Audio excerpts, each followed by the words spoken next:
I would like to thank all of y'all for coming out here to October 22nd's Police Brutality Rally.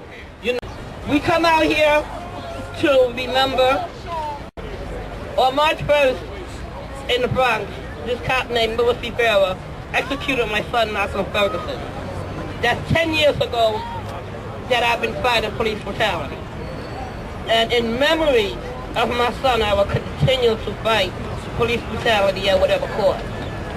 Right now, what we are going to do is ask everyone to take a moment, and we're going to ask for a moment of silence in memory of all the stolen lives of police brutality. So I ask for a moment of silence while we light these candles in memory of our loved ones. Thank you.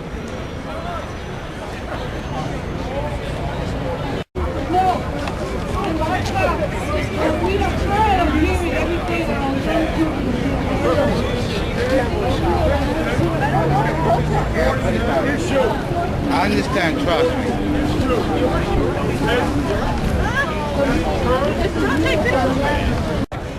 My son, Corey Mickens, he was murdered by NYPD March 13, 2007. To this day now, I still haven't got any justice done about my son's case. It's like all the lawyers are afraid to take my son's case. He was shot down by the police officer, but they try to say he shot the police. In Harlem, in Hell's Kitchen, this cop was shot in the ankle. They never took the bullet out of his ankle, claiming that it was an injury to his foot. That bullet was never taken out because it was found with one of the other cops who shot that other cop. That's where her son was shot, in that same situation. It was all over the news how the cop was shot in the ankle.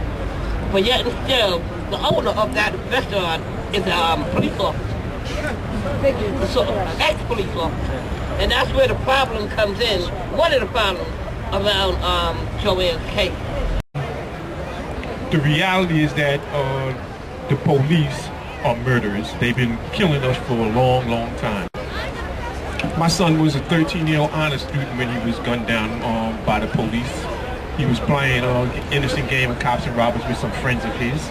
They all had plastic toy guns, and I'm glad that Lisa has a picture of the plastic toy gun that Nicholas had. It doesn't look anything close to a real weapon. I've been fighting now for the last 16 years, and I tell you, the road to justice is a very long, hard road, and sometimes, should I say the majority of times, we never get it. But that doesn't mean that we don't stop fighting and protesting and coming out and exposing the realities of what's happening to us. The reality that the police are actually murdering us and getting away with it, time and time again. You know, and it's sad that we actually have to come out like this to fight, to fight for our children. These are police who are gunning us down, and they're getting away with it. The system is actually letting these officers off with no time. They are not going to jail. I mean, it's sad that we have to continuously do this year after year after year. I'm glad to be a part of October 22nd because this is one of the only organizations that come out here every year to expose the reality and give us a platform to, to tell the realities of what happened to our children. Because if you read it in the newspaper, you're basically going to hear a lie. I mean, there's always a cover-up in every single case. There's a cover-up. The truth is never being told in these cases. And that's why it's important that we come out and we fight like this. I remember when I first started coming out, and how many kids did you kill today? NYPD, KKK! How many kids did you kill today? NYPD, KKK! How many kids did you kill today? NYPD, KKK! How many kids did you kill today? In my case, the district attorney just closed the case. I mean, he just closed the case, disregarded the statements from the kids that Nicholas was playing with, who said that when Nicholas had seen the police officer, he dropped the plastic gun and he told the police, we're only playing. And the officer shot and killed him anyway. This right here, I mean, police are so corrupt, and they covering that up. they're not trying to put these police in jail. The police are not going to jail. And when a conviction does come, look at what they do. They give a cop I know one case they gave him a year in prison and 5 years community service or something like that. But the reality is that they're not going to jail. And that's why, you know, we come out here year after year fighting against police brutality. They are murdering us, and we're tired of it. You know, changes has to be made. If I hit one of New York City's fine citizens of another color, I go to jail. But when New York City fine is come and lay hands on me, he don't even go to jail. And he beat me down or shoot me down like a dog and don't have to do that. I don't get that. Something wrong with that law. Hello, my name's Jennifer. I'm from Suffolk County, Long Island. My son's father, Kenny Lazo, he was beaten to death by 5 police officers and brought to the 3rd precinct and left there to die. Medical attention was never given to him. By the time the EMTs were called, he was already dead, laying there in his boxers. I stand here today because I have an 8-year-old son now that has no father, and the system is corrupted all over, not only here in the city, but also in Long Island and Suffolk County. And a lot of people where I'm from in Brentwood are immigrants, and they're afraid to stand up and they're afraid to speak, and they don't come out and support. A lot of people go through a lot of situations where they're harassed and they're violated and they're mistreated, but unfortunately they don't come out and support us. So I stand here today because I feel we all need to come together and build a stronger force to go against these cops. We're holding a visual for Kenny December 30th, and we're trying to raise funds to have the buses come out from New York City to support us out there in Long Island. We have a documentary on Kenny on the Justice for Kenny Lazo table. We have leaflets with the story. We have t-shirts and things like that if anybody's interested. Us right now. The pain that people go through in this is more than most of us can imagine.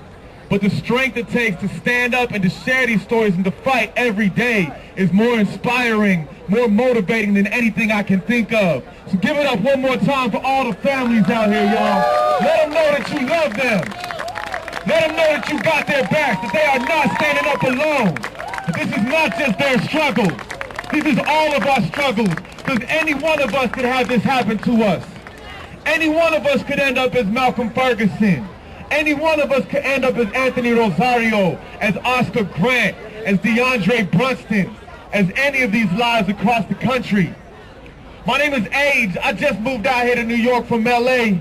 I work with the Coalition of October 22nd in Los Angeles since 1997. I've been working with them since I was in high school, slapping up "fuck the police" stickers on my school police officer's door.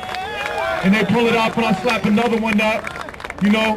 And this summer I just moved out here. This is my first time in New York with the October 22nd March. This summer I've been to rallies against police brutality in Detroit, Philadelphia, Washington, D.C., East Oakland, and a couple other places. And I didn't even go to those places because there was going to be a march. That's just how much this shit is happening. I just happened to hear that these things were going on when I was in the city. Luckily, I was blessed enough to be put in contact with all these folks, and I was able to support their movements in their cities. But I say this not to talk about myself, but to talk about the breadth of what's going on with this problem. That this is not just a problem in the Bronx, in Brooklyn, in Queens, in Long Island, in Manhattan, in Harlem.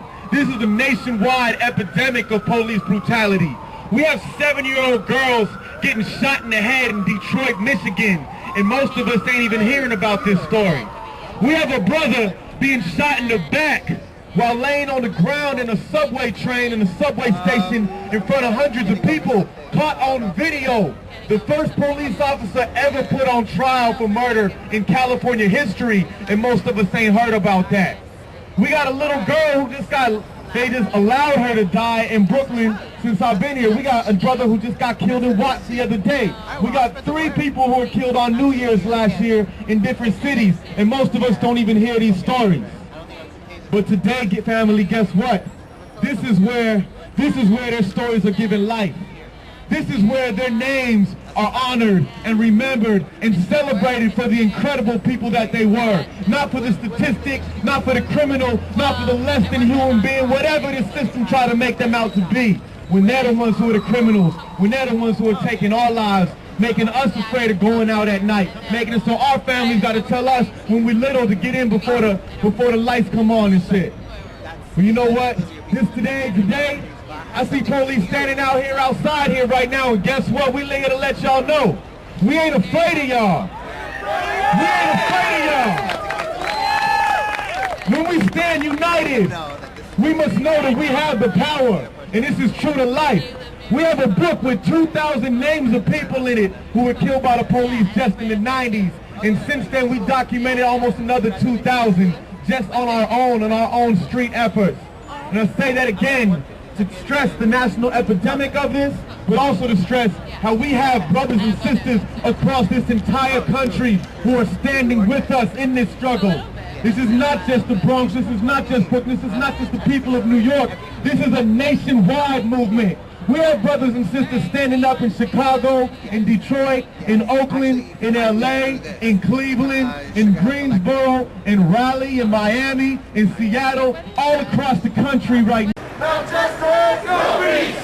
Take to the streets to fuck the police. No justice, no peace. No justice, no peace. No justice, no peace. Take to the streets to fuck the police. No peace. No justice, no peace. I live with a mental illness, and there's many people out in the community that live with a mental illness and they're being dealt by the police in a hard, wrong way, lethally. It's funny, right? It's funny, but it's the truth. With rights for imprisoned people with psychiatric disabilities, we work in the community trying to make the world better for people who suffer from mental illness. Right now, we're dealing with a program called CCITs, Community Crisis Intervention Teams, where we're trying to hook up with New York City police and train police and people in the community to deal with people who are decompensating off of medication or whatever the situation is when 911 is called and the situation becomes better for the person in mobile crisis. Once again, I have a mental illness, but I want to be in the community and fight. Through all of this that was going on today, everybody, I'm sure they realize that the police are the most dangerous members in our society today. Please acknowledge that. They kill more innocent, unarmed human beings than they do people who are committing crimes. With that,